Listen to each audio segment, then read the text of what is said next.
প্রতিটা মানুষের জীবনে কল্পনা কিংবা স্বপ্নের জগৎ ছেড়ে বাস্তবের জীবনে কিন্তু ফিরে আসতেই হবে। সেরকমই আজকের দিনটা আমি শুরু করেছি ঠিক এভাবেই। জীবনে যে কত বাধা আছে সেটা অতিক্রম করতে হবে।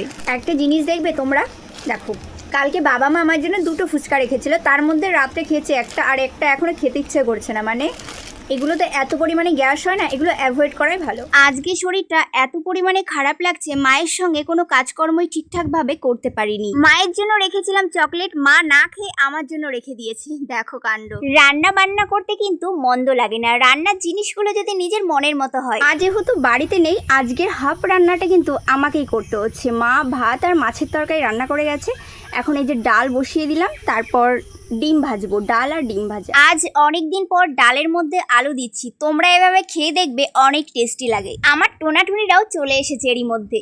আমি না একটা জিনিস বুঝতে পারি না, সম্বারার মধ্যে কি সম্বারা দেওয়া যায়। মানে যেরকম মুসুর ডালের মধ্যে আমি তো পাঁচফোড়ন আর এলাচ দিয়েছি। কেউ যদি জেনে থাকো মুসুর ডালে কি সম্বারা দিতে হয়, অবশ্যই কিন্তু আমাকে জানিও। আজ বাড়িতে কি কি রান্না হয়েছে তোমরা তো দেখতেই পেলে, তাই আর বেশি কিছু বললাম না। এবার চটপট ভাত বেড়ে নিয়ে চলে এসেছি, তখন কিন্তু ঘড়ির কাঁটায় অলরেডি 12টা বেজে গেছে। তোমাদের বাড়িতে আজকে কি রান্না হয়েছে? আমার রান্না বান্না তো তোমাদেরকে দেখিয়ে দিলাম, এবার তোমরা আমাকে কমেন্টে স্ক্রিনশট মেরে পাঠিও কি রান্না হয়েছে তোমাদের বাড়িতে। আমার রান্নাটার মধ্যে একটু খুঁত ছিল, মানে ওই ডালে লবণ হয়ে গেছিল, চলে যাবে, কোনো টেনশন নেই। পরিবারের এমনই একটা সদস্য আমি, বাড়িতে কোনো মাছ আনলে সেটা নাম না জানা প্রাণী।